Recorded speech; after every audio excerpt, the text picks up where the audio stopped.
I'm here this morning with our September podcast, and I'm sitting here with James Lipscomb of Hometown Realty. Glad to have you, James. Thank you very much. And so we call this podcast Conversations from the Vault, because we're sitting right in front of the vault of the Clayton Chamber of Commerce. So this episode is brought to you by Angelina Carew, who's also a realtor with Hometown Realty. Yes. And she has sponsored our podcast series for the year. So very, very thankful for her support. So I have you here, and we're going to talk a little bit about all things we know Harvest Festival, right? So I just wanted to kind of talk a little bit about history and what I know from what I've read, and then what I know because I've lived in Johnston County all my life, and what you know because you were born in Clayton and you grew up with the Harvest Festival, being part of the fabric of this community. So my notes say that in 1951. That was before I was born. Me too. Well before I know y'all won't believe it, but it was before I was born. And so they had a cotton festival, because they used to have the cotton mill. And that was in 1951. And then there's a little gap, and I'm not sure what happened between, 1951 and 72, because in 1972, they had a declaration of the soybean festival. So it switched from the cotton festival to the soybean festival. And I found a little bit of the history. They had a majorettes and a parade and a fish fry, and Charles Whitley, who was a congressman for North Carolina, came, and there was a declaration by Governor Hunt. So it was a pretty big deal, apparently. And so 72, I had just moved to North Carolina. So, but anyway, the Clayton Chamber of Commerce at that time was still the lead on the soybean festival. And they wanted to showcase one of the major crops that was here in Johnston County, which at that time was soybeans, right? Correct. And then they wanted to showcase our businesses downtown, and wanted everybody to know what a great place this was to come and work and live and put roots here. So that's sort of where that started. So then it evolved into 1986. I have some information on that, which I think is great because we have the schedule of events. And something I discovered was that and we still do this now to kind of showcase hometown talent and local talent. But Barry Woodard of Hometown Realty had a rock band in 1986. Wow. The good old days. I do remember that, but it's been a while since I had thought about that. Yeah. He was the drummer. I can see that. Yeah, And my mom, because Barry and I are first cousins. Yeah. And my mom's got pictures of Barry when he was at her daycare. Which this would have probably been the early 70s, late 60s or early 70s, and he's dressed up with other Clayton citizens. I think Marty Gilbert was in that picture too. But they're like dressed up as like the monkeys. And Barry was on the drums, you know what I mean? So it's kind of like he's been into music for a long time. So those who don't know, not a monkey, but the monkeys. The monkeys, yeah. He was dressed up like the monkeys. One of my favorite bands back in the day, right? The Monkees. But anyway, it's really cool to kind of go down the history of this event here in Clayton. So what are some of your personal memories? And then let's kind of segue into your personal involvement in the Harvest Festival later on. Okay. Well, to tell you the truth, my personal memories of the Harvest Festival are very limited prior to my involvement, because if you look at, I was born in 69. Right. And it was around 90, is whatever year Jim Jenkins was the president of the chamber. Yes. Was the year he called me and Barry and said, hey guys, we need to breathe some new life into this. Because at that time you had a part-time chamber director, so everything was done from volunteers. Right. So at that time, I believe that you had the same group that had been putting on the festival for maybe a decade or more. Yeah. And, volunteers get tired. So Right. that's Oh, yeah, why absolutely. it's so wonderful to bring new blood into the chamber. Exactly. And it's so wonderful to have committees that are set up for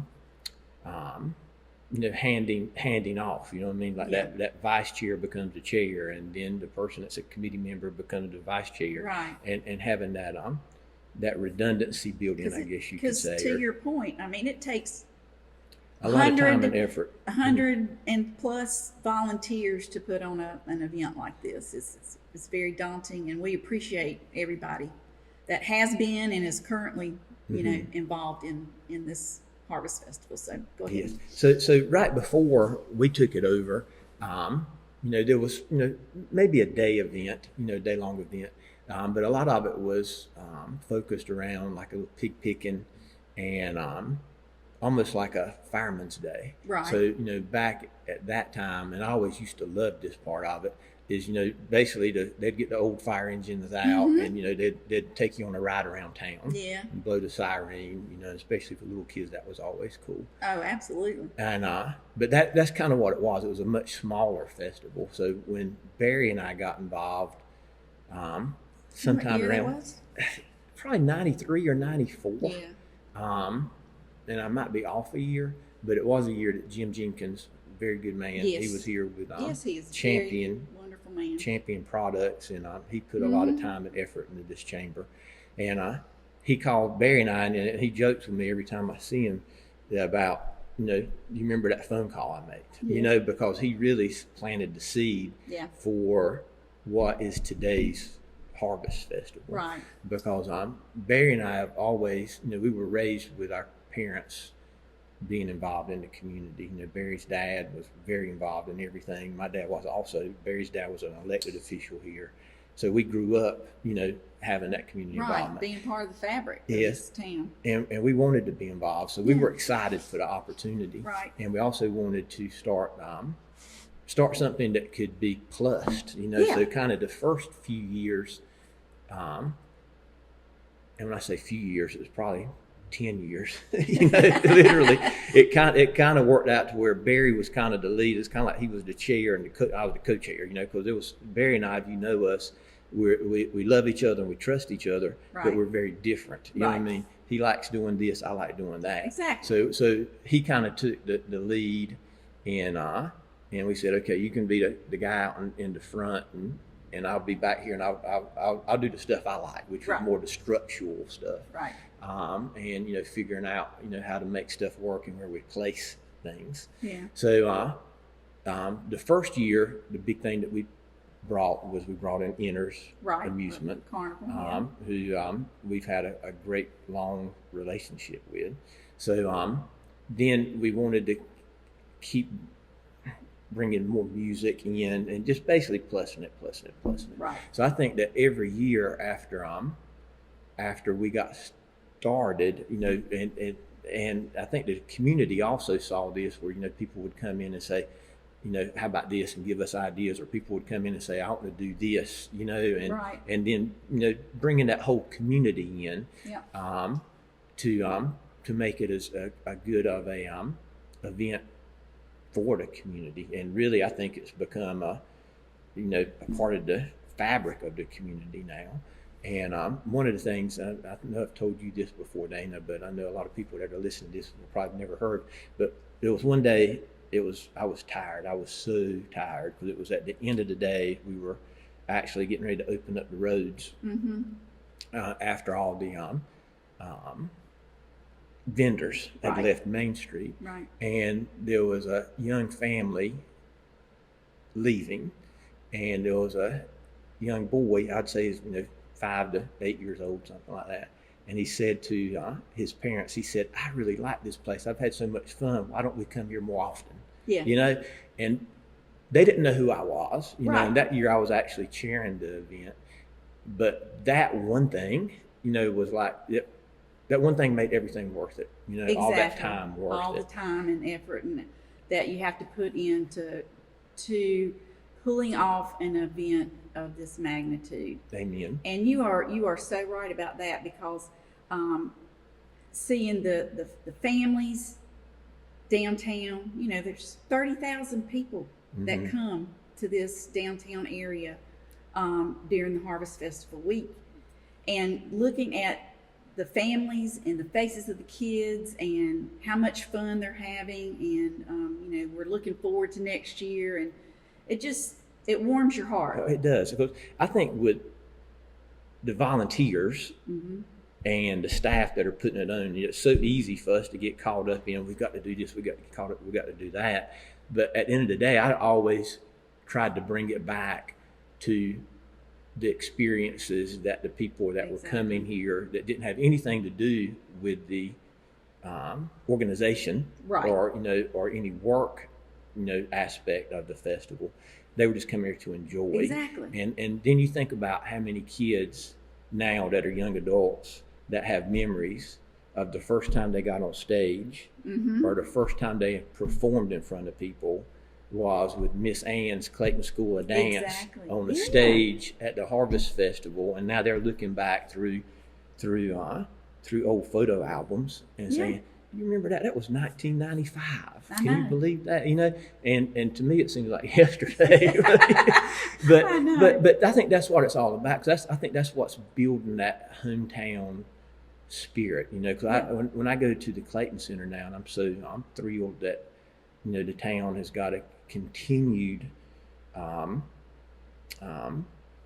commitment, to keeping that Clayton Center and the Clayton Town Center, absolutely, as a vibrant center of our community. Right now the town's repointing brick, and they're giving that building decades, if not centuries more of life. But I remember events, because I went to 4th and 5th grade in that building, and I remember being in that auditorium and really thinking about kids now. You know what I mean? Even 40 years later, because I would have been in that building in the late 70s. Right. So if you think about it now, kids can still engage with that auditorium and have those same memories, and they can say, "This is where I'm from." It brings back a sense of nostalgia for me too.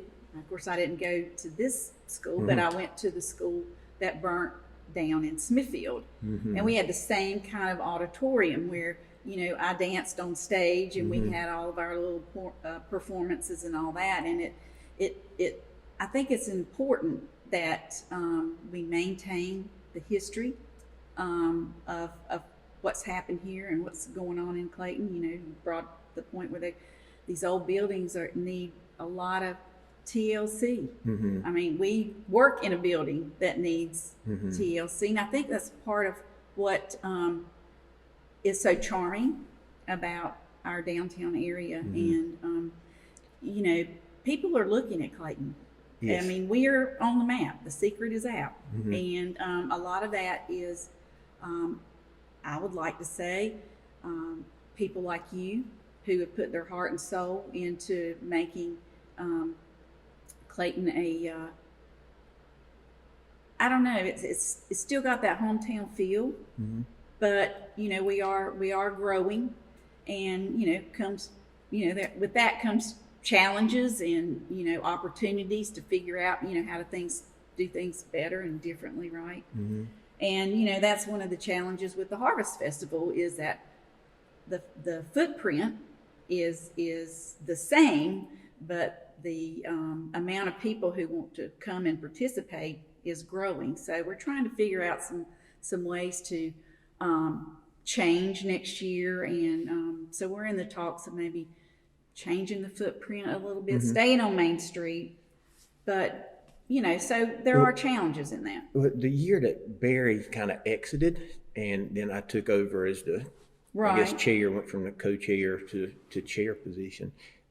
We had some major struggles, because that year was the year that Horn Square was fenced off and it was being developed. So whenever that happened, a lot of people said, "Oh, you need to move the festival to the park, or you aren't going to have enough room to be able to do what you need to do." And I defied that, and I said, we can do it. We just have to spread it out. But one of the things when I was talking about, the kids and really, getting a lot of joy out of seeing those kids participate is one of the things that's really Barry and I started focusing on whenever we became involved with the festival is putting these stages up and giving opportunity for not only the community to be able to come to a festival, but then to be able to participate in a festival.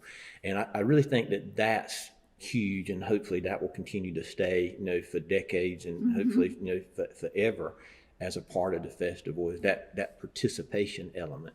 Because I think that's really what, one of the things that makes it so successful too. Not only that it's a great event and you can meet your friends and meet new friends and meet family and have that small town feel, but also the opportunity to participate. So whenever I took over as chairman, that's when we started doing 2 stages. So at that time we started engaging at Town Square. Right. And we also put a stage down towards Smith Street. Right. And then it's almost like every year we would say, okay, this is what we did good, this is what we didn't do so good, and we need to change it. So one thing that I applaud, because I see that y'all are doing stuff, and even when what you're talking about this year, is continually trying to improve the festival and plus the festival. Exactly. Because I think that, you got a core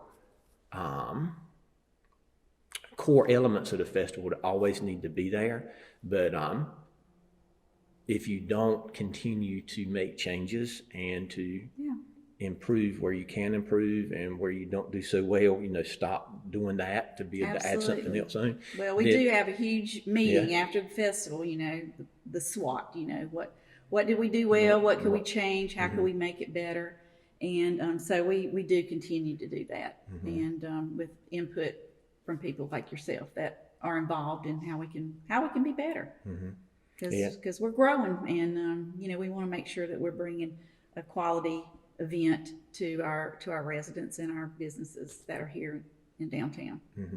And I think with y'all looking without blinders on and saying what are the possibilities that you'll be able to keep the festival down here, even as new buildings are built, and well, there's changes, But with all that, you got to have conversations to make that happen, right? So we're planning for the future, right? And you're involved in some of those conversations that we're having to continue to make this festival better and keep it downtown. Amen.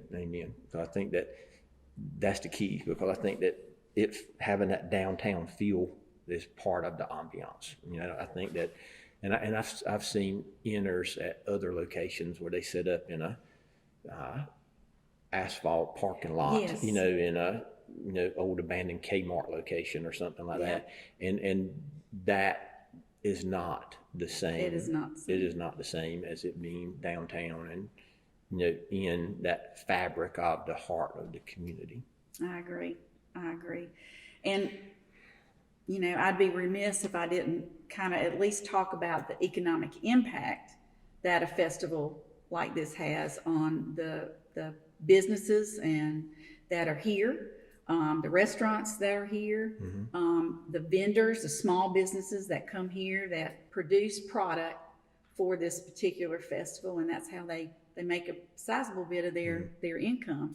So, supporting them as well. So 2021, we did an economic impact study because we had no idea, truly how many people were down here, and what kind of, are people coming down here spending money? Is it benefiting? Because the town spends a lot of resources on safety and barricades and keeping us safe and road closures and all that people don't realize goes into planning a festival. I mean, it's quite involved. But the College of National Resources at NC State, we hired them to come down and do an economic impact study. And so that day, there's over $420,000 spent in this town on that day. Wow. That's a huge number. It is a huge number, and we were extremely shocked when they reported to the board of directors on exactly what the economic impact was. And their study said that was from the vendors, the downtown businesses, and the restaurants and the brewery and everything that we have down here. So that's pretty significant. Mm-hmm. And, you know, so we're providing an economic impact for the town. We're providing fun for families in the community. And we're providing local entertainment and people to come and show off what they do. And so I don't know. It's a lot of work, and we are dog tired afterwards.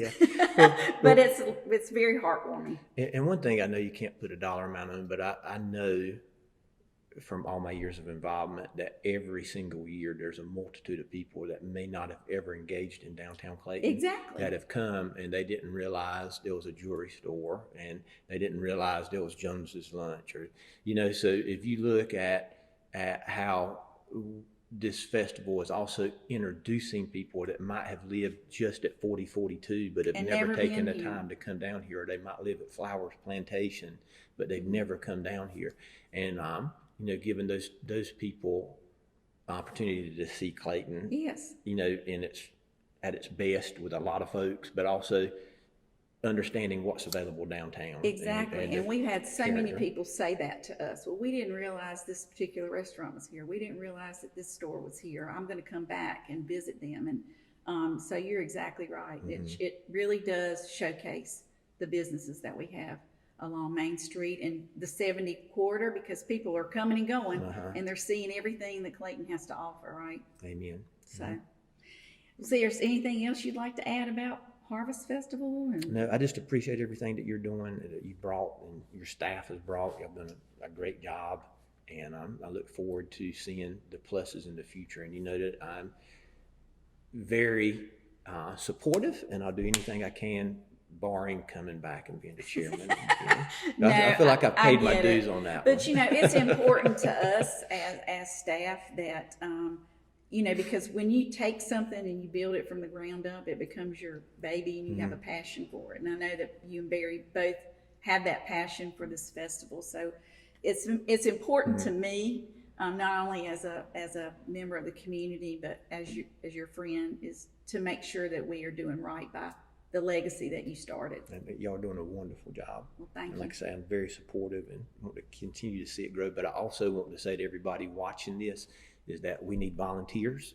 We need new blood. We need new ideas. Yeah. And please, you know, come out and, you know, talk to a chamber staff member and say, hey, I want to help.